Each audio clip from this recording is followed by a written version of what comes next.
have theses up to the cathedral at Worms, where he accuses the hierarchy of all of these corrupt practices, and thereby, according to them, started the Protestant Reformation. Well, that is a bit like most things they're doing. It's a bit not true, because the stirrings had been going long before then. Let's say Martin Luther was the first one that was able to get a following large enough. So what I'm saying on another level, a lot of what is considered orthodox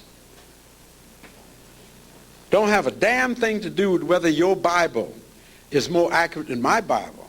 It really comes down to power. In other words, when you look at, I think it's ironic to look at that history, what we now call Christianity, and you know that for the first 4 centuries of its existence, they were living in caves, being fed to lions and shot everything else, because they were the weak one that didn't have numbers. What happened once Constantine the Great, so-called, converted to Christianity in the latter half of the 4th century? And he didn't convert because he suddenly saw a light in the heavens and said, I have sinned, save me. He looked and he could count. Simple as that. Yeah, he was a good census taker. And when you look out there and say, I've been kicking these people in the ass for 300 years, and they keep coming, and something's be out there, and time is running out. So he says, okay, for political reasons, I will, of course, now once, remember at that time, the term used in Latin was something called religio sanguinis or religio principe. In other words, the religion of a country or a province was stated as being the religion of what the ruler was. So if the ruler was Catholic, it didn't matter what the peasant believed. The ruler was Catholic, it's a Catholic country. And if you didn't say you were Catholic, what happened to you? So what did you learn to do very quickly? If you didn't convert, even if you wasn't saved, well, I'm a Catholic. If you got caught in a Protestant country, the next day I'm a Protestant. So you found these people, you must understand this very much today, they were jumping back and forth just like them people in Bosnia. And you see they're playing these damn games again. It's got nothing to do with ethnic cleansing.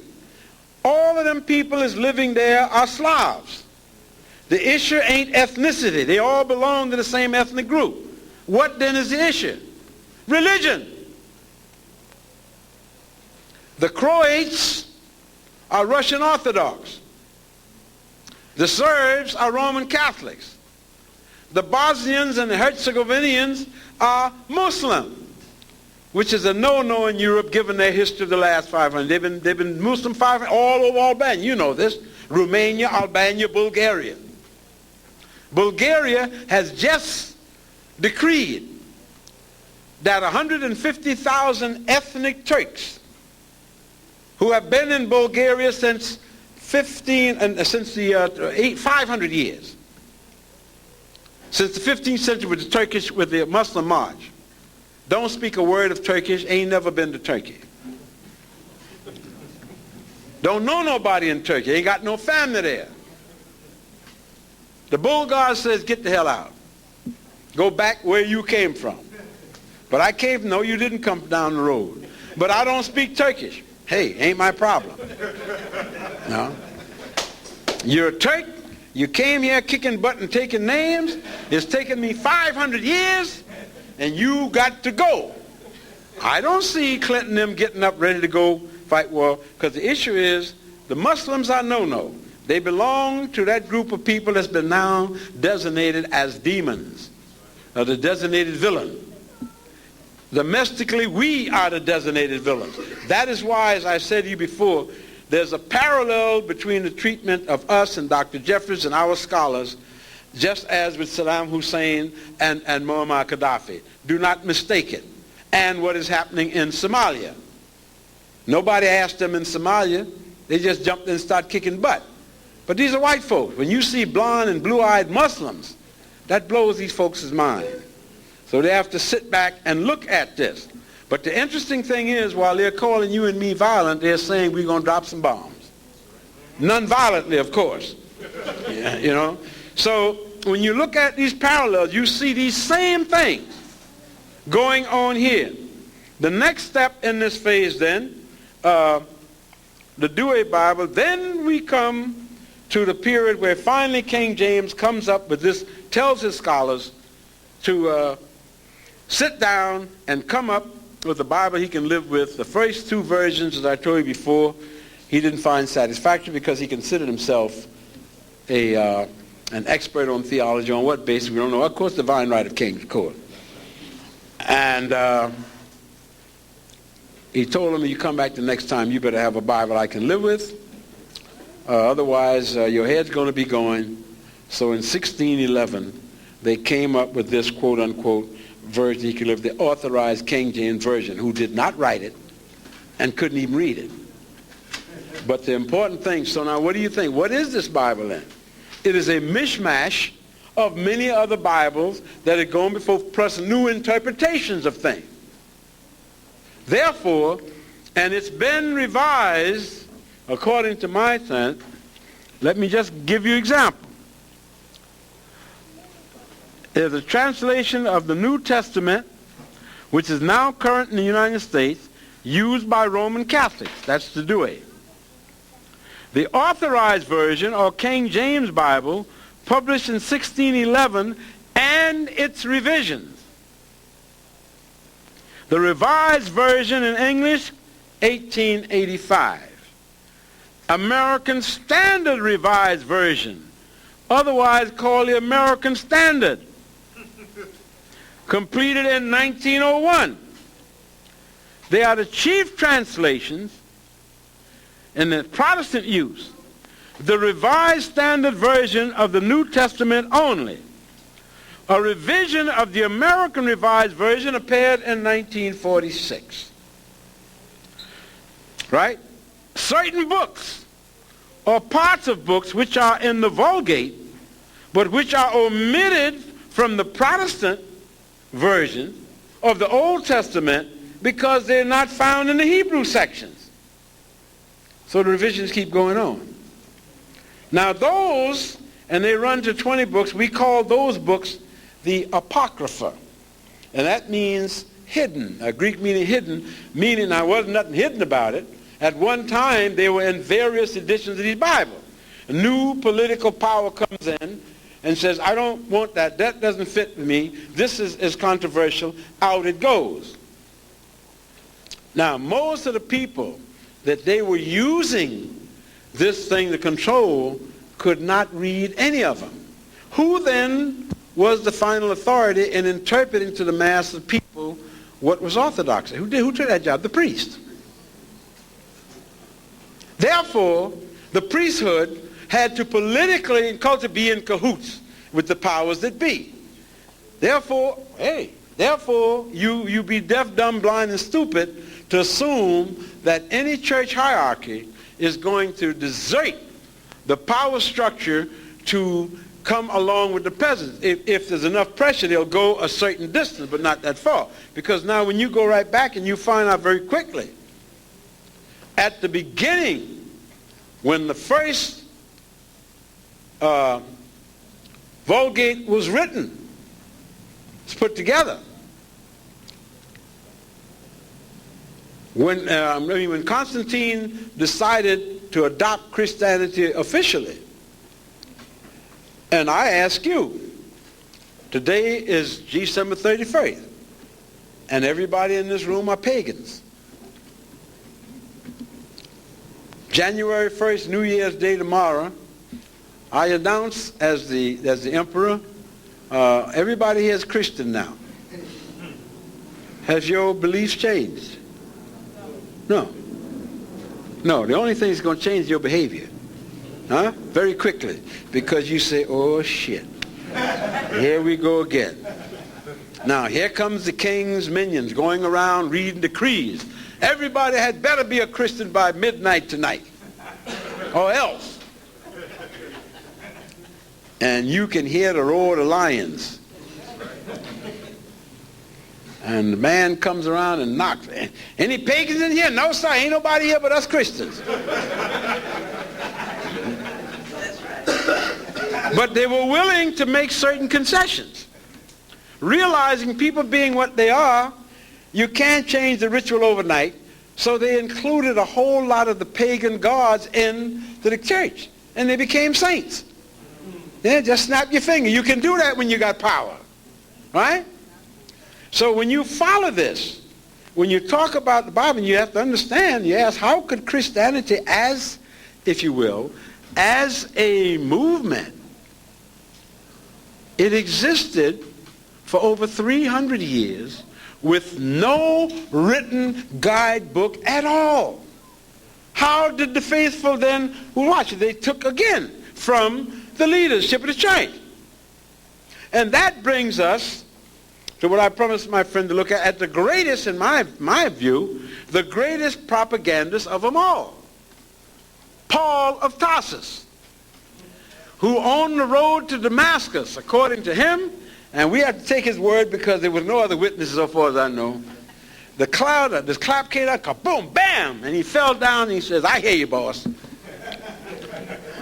Now, he was kicking Jews' butt and persecuting Christians and all the rest of it, but he had this great vision and snapped the fingers and says, okay, man, when I get up here, I'm a changed man. Now, that's his version. And then he also realized, up until that time, Christianity had been one of many Jewish sects. They said, we're going to prevail. We got to internationalize this thing. Let me go preach to the Gentile. I got all these connections out here. And he used what we would call his network. And he became the great propagandist. Peter, of course, was the organizer who first sold the idea of Christ's immortality. Even after he said, I don't know the dude, but hey, you know, it's a small thing. His butt was on the line, so you can understand that. But when you look at these two cases, you see clearly there has been this pattern that follows this very day. There was never a change in any Bible until the politics changed. When the politics changed, another great pivotal thing, as I said to you earlier, was, of course, Henry VIII, who told the Pope, you're interfering with a woman I want to go to bed with. I don't want you telling me about I'm married. You can't do that. If you do that, I'll excommunicate you. So go ahead, excommunicate. I excommunicate you out the kingdom of England. I'm the boss here. Took all the monasteries, robbed them, cleaned them up, took the money, ain't give them back yet. Nobody called them thieves. Martin Luther with the other schism, Lutheranism.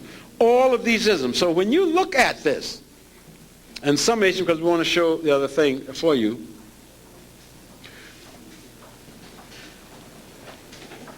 European Christianity has been one long, continuous slaughter. One long, continuous slaughter that is still going on in the process. We go quickly from Martin Luther and the 95 Theses celebrating Lutheranism. This entered a clash with the Catholics coming back with a counter-reformation and the slaughter into the 17th century. You have from 1618 to 1648, 30-year war. 1337 to 1453, the 130-year war between England and France over what? Who was the rightful king on earth? Thank you. From 1155 until today, Henry II goes into Ireland, gets the approval of Adrian IV, who was the only English-born pope to ever sit on a papal throne, and gets him to okay an invasion of Ireland on the grounds that the Irish are not Christians. That's been 838 years. Elizabeth goes in 400 years later and slaughters them because they were too good at Catholics. Historically, it was the Irish who Christianized the English.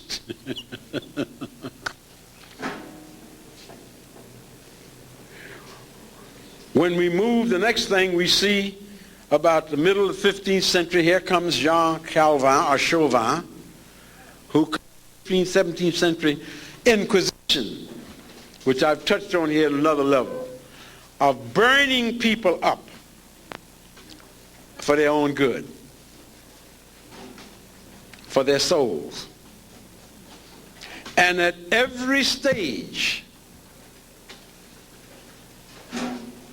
the rationale behind it was some version of the Bible. Let me, if I may, just to sign up with this. Some of you may be familiar with this. What I have in my hands are the 14 books of the Apocrypha. These are the books that all of them, the lost books, the forgotten books and whatnot, that they, for one reason, political reason or another, took out. Either Protestant, Catholic, or somebody said they don't fit in with my preconceived section. Some of them may sound familiar to you, but let me just give you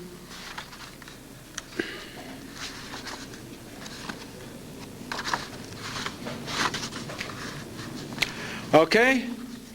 I'll just run these off for you so you'll be aware of them. The first book of Esdras, that's E-S-D-R-A-S, which is the Douay way of saying Ezra. Okay? The second book of Esdras, the book of Tobit. How many of y'all heard of these books? T-O-B-I-T. The book of Judith. Then the rest of the chapters of the book of Esther, which are found neither in the Hebrew nor the Chaldean text. So the book of Esther, which you are according to, is not, nobody say it ain't complete. Then you have another edition, the Wisdom of Solomon. And now, the wisdom of Jesus, the son of Sirach, or Ecclesiasticus. All of these were chapter books, versions that were in one or another of these Bibles coming down that were ultimately clipped out. The book of Baruch, and that in Hebrew, Baruch means blessed. The song of the three holy children. The history of Susanna. The history of the destruction of Bel and the dragon, B-E-L. The prayers of Manasseh, king of Judah.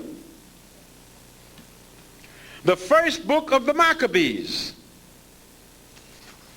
The second book of the Maccabees. Now, I want to caution you that all of this Apocrypha did not come out of the various Bibles at once. A political situation developed that for one reason or others, not only this, sometimes they were not only just taken out, but there were other versions where they went back and got some of them and added them back. Now, I want to tie something in with you just to give you a listing. I don't want to bore you, but to bring home to you dramatically of the game, how we are being constructed to look at one small part of a globe.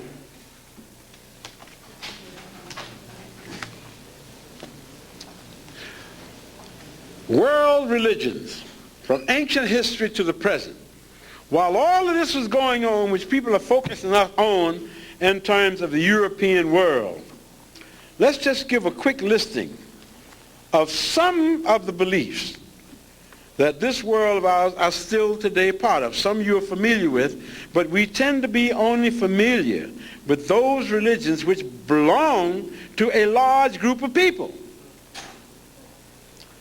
The irony of the history of most religions is when you're a small group, you're different, they kick your butt and try to destroy you.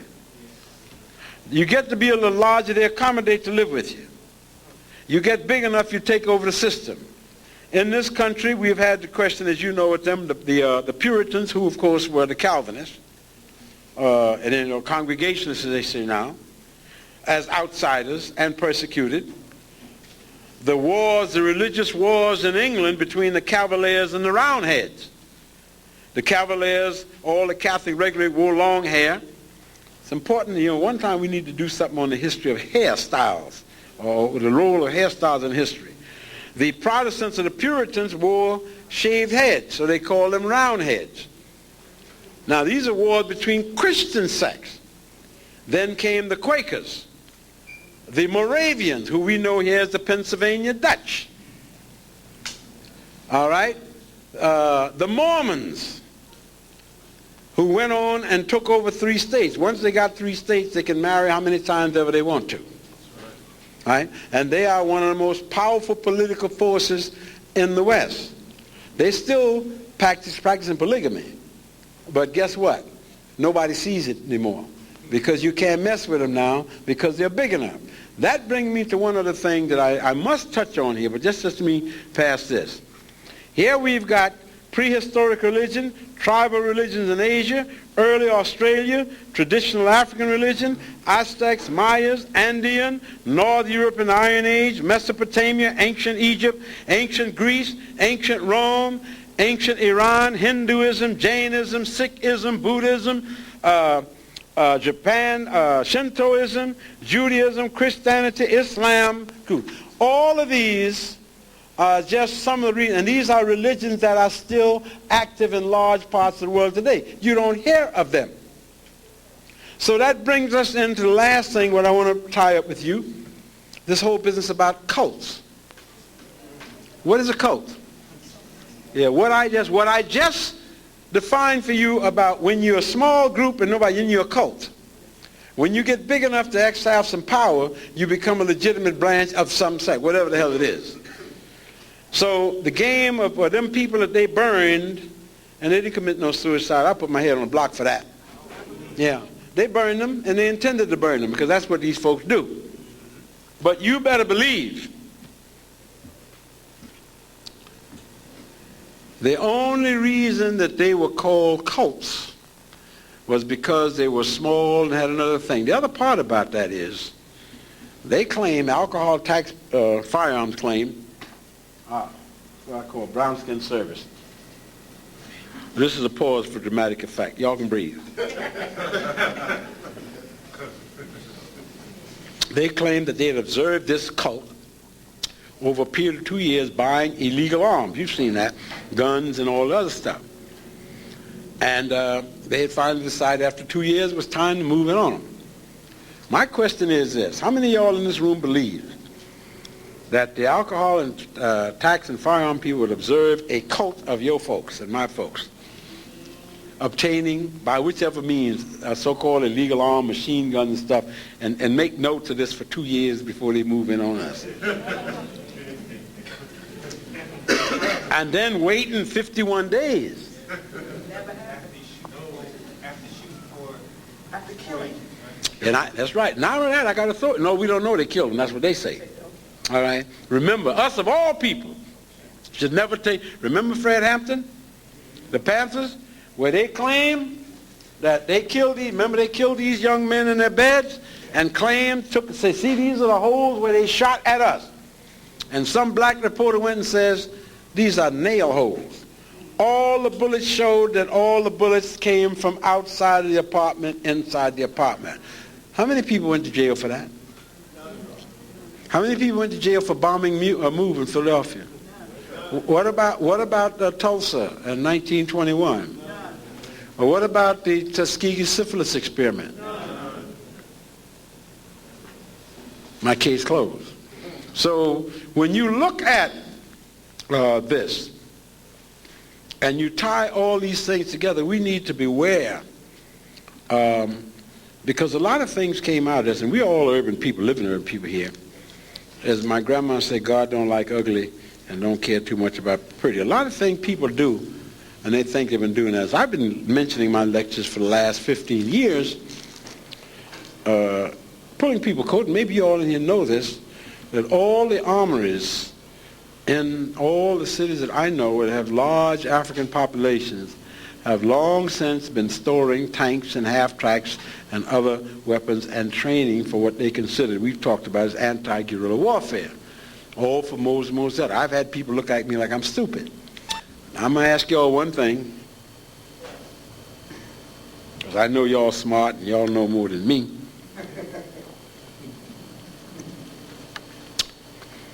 How long has the FBI been a branch of the U.S. military? Anybody in here knew that? How long has the Federal Bureau of Investigation been a bona fide branch of the United States military?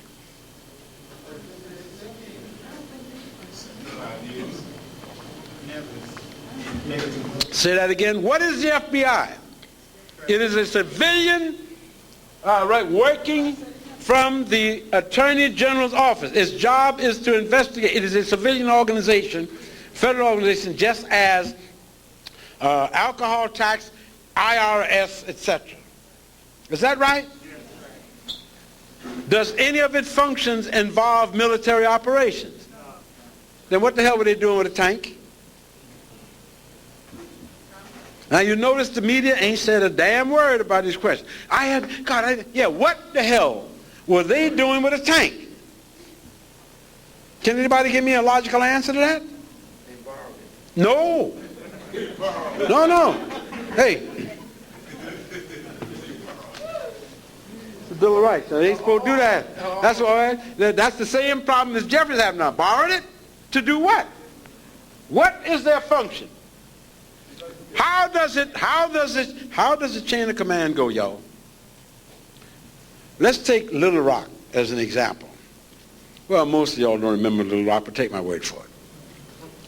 Little Rock, the federal court gave an order to integrate Little Rock High School. This is what, 1956 or 7? Forbes sent the National Guard in carefully to bar the school to these black children. The Attorney General informed the President that the state of Arkansas was in violation of a lawful federal law order. What was the President's next step? He did what? He federalized the Arkansas National Guard. And after he federalized them, he gave instructions then for them to go back and escort the kids into the school. So look at the situation we have here. You have the same people that were standing there the day before with the bayonets down these little girls' faces who are now standing up saying, y'all come on in. But what this does, this tells us clearly the responsibility, the beginning and the ending of the various governing bodies. If the first order you call upon in a civil thing is the police, if the police cannot handle it, the mayor or the whatever official is then calls upon the governor of the state, who then sends the National Guard in. The last thing they want to do is have the federal government dealing in on a local problem, right? Now then, if the governor of the state proves reluctant or drags his foot, or if the guard doesn't want to, then they federalize the guard. If the guard still can't do the job, then the next step is bringing in federal troops. Now, I ain't mentioned no FBI or IRS or no other agency of government in this. So therefore, if the FBI had determined, whoever's in charge, that some kind of force was needed, what was the supposed line of command they were supposed to have done? They were supposed to have gone to the what? Called in the Attorney General. We have a problem. Then the Attorney General will then ask the President for authorization to take care of the problem when it's necessary. But the FBI don't have no damn authority nowhere to go get no bulldozers or no damn tanks. The fact that they use the tanks tells you they've been training how to use the tanks. So a whole lot of information came out there that we need to know about and we need to look at. The media ain't going to ask these questions.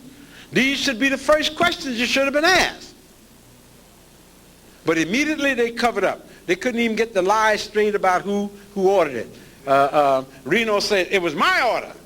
And somebody went and said to Clinton, hey, man, you can't leave out there that heat. 2 days later, he comes out, oh, I ordered it. Now, come on. This is a simple thing. Can't you say who was it that said go do so and so?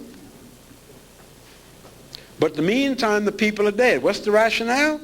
We had information. Our inside spies had told us that the children were being abused. And they took care of that problem, didn't they? You'll never abuse them children again. Huh? Absurd society. Now, I want to thank y'all and take a break here at this point. I don't know. I can tell you what the real deal was. In my opinion, well, I've been African for a long time, and I've been studying Europeans for a long time.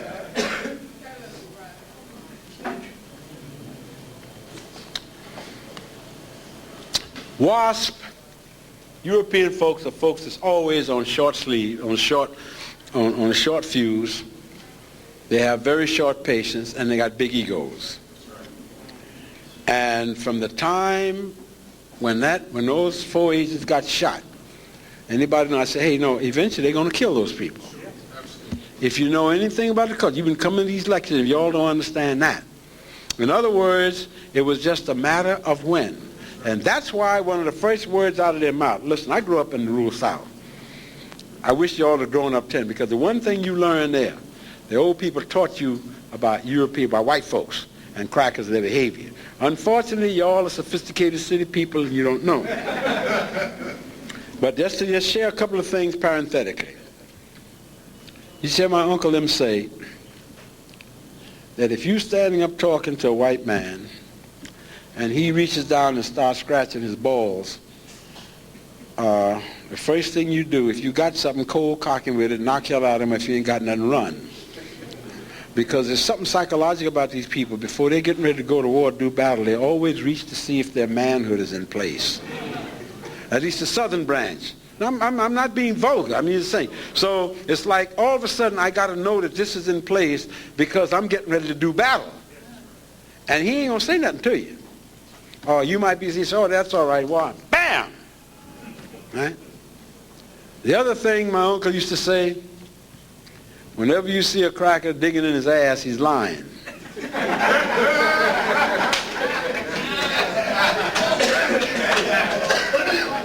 I used to watch President Lyndon Johnson. Every time they would ask him a question of Vietnam, he would start digging his ass, and he's lying. So how you know? And I said, because these are culture. All of us have them. These are cultural habits. Now, I don't think it takes any great knowledge on my part to analyze what I'm saying. Once these people had, quote unquote, in their mind, humiliated them, it was just a matter of time. And the only reason they didn't waste on them, they wanted to be in a position to say, well, we gave them 21 days, 51 days. And the guy even said, well, it comes down to a question of sovereignty. No nation can just stand by and have its sovereignty ignored and stepped on like that. So I said, well, what the hell were you doing in Panama? All right, or Grenada, right? So you find this thing of changing the rules to suit my needs. So when I look at this, and you look at the tank and all the rest of this and what they went in, and the thing of it is they're so arrogant, it's like Dean Reynolds. They don't even bother to sit down and do a good cover story because they don't expect to be questioned. Now the other thing about this tells me this. Watch what's happened. Immediately after that, Janet Reno have an image problem as they see it. In the last 2 weeks, this woman has been everywhere. Right? She's been going to schools in the Bronx. They're giving her high profile, making all these statements, showing her or trying to humanize her. You only do this when you got some shit you're trying to cover up.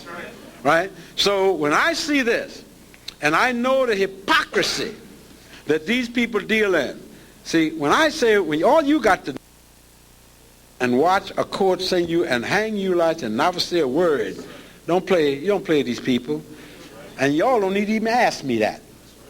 You know, your own experience, your history should have told you that. By this time, you should have developed this kind of instinct with your mama's milk. And I do not mean this as an insult to mother. And if you haven't learned them, by the time you get to be 21 or 22, you're in a poor roll for stumps. Because this pattern over and over and over, you see this going back. When you look at this Bible, once again, If you will be so kind as to begin. Are y'all ready for your setup? Please allow them to show your fist of this, because I think that what you will see here, I don't know how much time we have, but I want you at least, I want y'all to at least be able to look in the horse's, I was going to say mouth, but that's not really what I mean.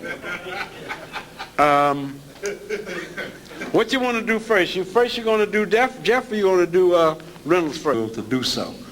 Because now I don't know about you. I don't have cable. I still live where I am. But to be able, and I would agree with him, I said, if we only show one segment, I want every African person, and I saw the message got clear, to watch this lady. After you leave here tonight, on your way home, I want every one of you to ask yourselves, what I told you about the politics of the Bible plays here. What qualification does W. Ann Reynolds have for the position that she holds as the chief executive of the third largest university system in the world, other than her white skin and, of course, the fact that she has a network? Obviously, I would think that our young people particularly need to see, just to see, as he said, the cross-examination. I know I'm repeating, because you see that the contempt, obviously, that they had for us, that they didn't even do, and you were in there every day. Tell me if my analogy is correct. They didn't prepare this woman, or her arrogance would not allow her. No. There was one session in there where he asked her 5 times to get a question. They're through, Mr. Fleming. And she hemmed her heart and would not, and the judge said to her, Chancellor, I must ask you, this is a clear-cut question, pretty much like he just said. This is about the 4th time that he had talked to her in these veins. He said, just give a clear question. It's clear what he's asking you. And the next word out of this woman's mouth was, Your Honor, can I ask him a question? Now this is, mind you, a lady with all them pile high and deep that don't understand. The judge said, you the witness, your job is to respond to questions. But the arrogance, and you look, the hatred in this woman's face is like, how dare this nigga question me? And the arrogance, they came in there, am I lying? They didn't come prepared. They did not come prepared. This woman admitted that she knew absolutely nothing about the institution she was supposed to be drawn. As a matter of fact, every time she would open her mouth, she would allow him, as you saw, to go down certain roads that he could not have gone down, and she'd answer the straight yes or no. And the judge even intimated to that. But she would open the room, and Fleming would go right on in there and have a feast. And she kept doing it over and over and over. And finally she opened one door about how we overtake all the background of everything the man said. He said, well, let me ask you this.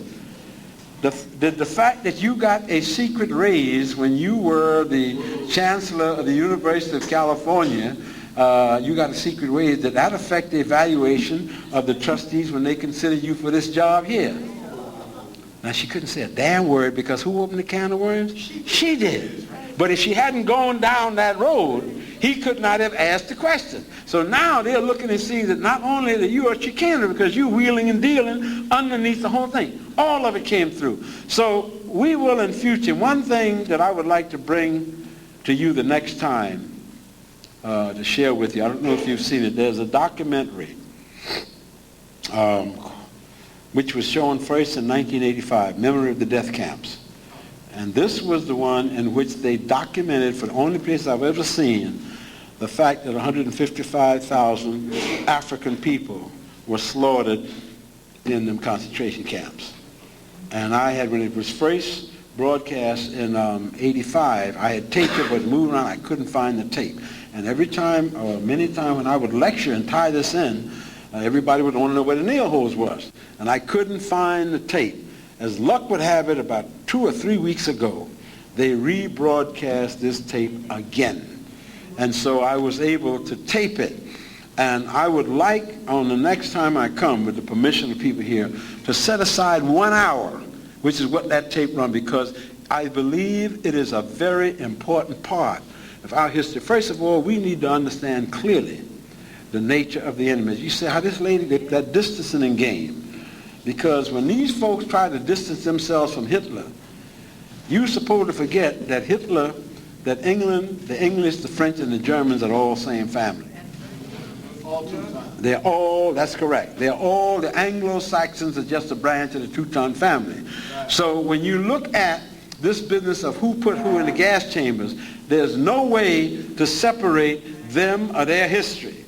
If the Germans hadn't made the mistake of cooking white people, nobody would ever have complained. The same Germans destroyed the Herero people in Southwest Africa in 1885, and nobody said a damn word. The same Teutonic Leopold, king of the Belgians, cut off our brothers and sisters' hands. You know the story in Zaire. The world said nothing. The man who exposed it, they executed him. So they got another case. Again, it's like the FBI using the tank. And in the process, lifts the veil from our eyes from certain other things we need to know. Now, if you have any questions, I will entertain them. And again, thank you for coming.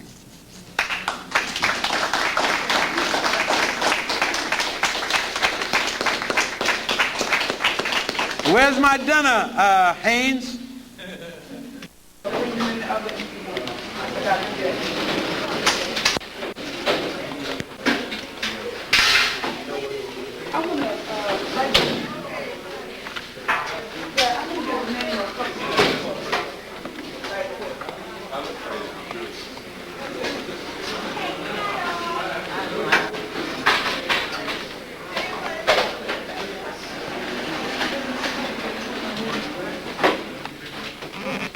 Initial. Okay. There's two L's.